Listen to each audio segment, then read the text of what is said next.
Hello everyone, మీ తలలో dandruff అస్సలు పోవడం లేదా? ఏ రెమెడీ ట్రై చేసినా కూడా పోవడం లేదా? అయితే నేను చెప్పింది ఒక్కసారి ట్రై చేయండి, తప్పకుండా మీ డాండ్రఫ్ అనేది క్లియర్ అవుతుంది అండ్ మీ హెయిర్ కూడా చాలా బాగా గ్రోత్ ఉంటుంది.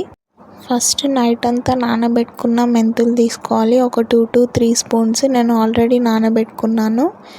ఇప్పుడు ఈ మెంతుల్ని మిక్సీలో వేసుకొని థిక్ పేస్ట్ చేసుకోవాలి. వాటర్ ఎక్కువ వేయకూడదు, కొన్ని వాటర్ వేసుకోవాలి, లేకపోతే అన్నీ వాటర్ ఎక్కువ అయిపోతాయి కదా. సో థిక్ పేస్ట్ చేసుకోవాలి ఇలా. ఇప్పుడు ఈ పేస్ట్ని స్కాల్ప్కి అప్లై చేసుకోవాలి. నేను చెప్పినట్టుగా అప్లై చేయండి. ఫస్ట్ ఒక కాటన్ క్లాత్ తీసుకొని దాన్ని వాటర్లో డిప్ చేసి స్కాల్ప్ అంతా ఒకసారి క్లీన్ చేసుకోండి. డస్ట్ ఏమైనా ఉంటే పోతుంది అండ్ మంచి ఎఫెక్ట్ అనేది ఉంటుంది క్లీన్ చేస్తే. సో ఇలా స్కాల్ప్ అంతా మంచిగా క్లీన్ చేయండి. ఇది నేను మా హస్బెండ్కి ట్రై చేశాను అండ్ తన డాండ్రఫ్ అయితే మొత్తం పోయింది. ఒక్కసారి మీరు కూడా ట్రై చేయండి, కంపల్సరీగా రిజల్ట్ అనేది ఉంటుంది. ఇప్పుడు ఈ మెంతి పేస్ట్ ఉంది కదా, ఇది స్కాల్ప్కి ఇలా అప్లై చేయాలి. ఓన్లీ స్కాల్ప్కి మాత్రమే అప్లై చేసుకోవాలి. నీట్గా రూట్ హెయిర్ నుంచి అప్లై చేసుకోవాలి. తల మొత్తం ఇలానే అప్లై చేసేయాలి. అప్లై చేసిన తర్వాత ఒక 30 minutes రెస్ట్ ఇవ్వాలి. 30 minutes వరకు కంప్లీట్గా డ్రై అయిపోతుంది. దాని తర్వాత వాష్ చేసుకోవాలి. ఇది ఒక్కసారి ట్రై చేసి చూడండి.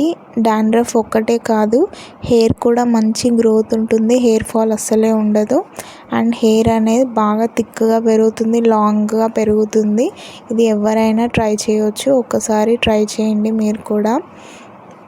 ఇది నేను మా హస్బెండ్కి ట్రై చేశాను. తనకి డాండ్రఫ్ చాలా ఉండేది, అసలు ఎన్ని వాడినా అస్సలే రిజల్ట్ అనేది ఉండకపోయేది. సో మేము ఇది ట్రై చేసాము. ఇప్పుడు తనకి డాండ్రఫ్ అనేది లేకుండా పోయింది. చూడండి, నేను మీకు చూపిస్తాను. ఇలా తల మొత్తం అప్లై చేయాలి. దీనికి సైడ్ ఎఫెక్ట్స్ కూడా అస్సలు ఏమీ ఉండదు, మంచి రిజల్ట్ ఉంటుంది. హెయిర్ ఫాల్ కూడా అస్సలు ఉండదు. మనం జనరల్గా లోషన్స్ అవి ఇవి యూజ్ చేస్తాం కదా డాండ్రఫ్ పోవడానికి, దానికి సైడ్ ఎఫెక్ట్స్ బాగా ఉంటాయి, హెయిర్ ఫాల్ ఉంటుంది అండ్ రిజల్ట్ కూడా అస్సలు ఉండదు. కానీ ఇది ఒకసారి ట్రై చేయండి, ఏం సైడ్ ఎఫెక్ట్స్ ఉండవు, మంచి రిజల్ట్ ఉంటుంది. వీక్లీ ఒక 2 times పెట్టండి ఖచ్చితంగా. ఒక 1/2 hour పెట్టండి రెగ్యులర్గా. ఒక 1 month వరకు పెట్టండి. కంప్లీట్ రిజల్ట్ అనేది ఉంటుంది. మీకు డాండ్రఫ్ అనేది అస్సలే రాదు. ఒక్కసారి ట్రై చేసి చూడండి. మీకు ఇది ఇంకా ఎఫెక్టివ్గా ఉండాలంటే మెంతులతో పాటు ఒక ఆనియన్ అనేది యాడ్ చేయండి. ఆనియన్ పేస్ట్ కూడా యాడ్ చేస్తే ఇంకా చాలా బాగా ఎఫెక్టివ్ ఉంటుంది అండ్ చాలా త్వరగా డాండ్రఫ్ అనేది పోతుంది. హెయిర్ కూడా మంచి గ్రోత్ ఉంటుంది, హెయిర్ ఫాల్ అనేది అస్సలు ఉండదు. మీకు ఏమైనా డౌట్స్ ఉంటే నాకు కామెంట్ చేయండి, వీడియోని లైక్ చేయండి, ఛానల్ని సబ్స్క్రైబ్ చేసుకోండి. బాయ్.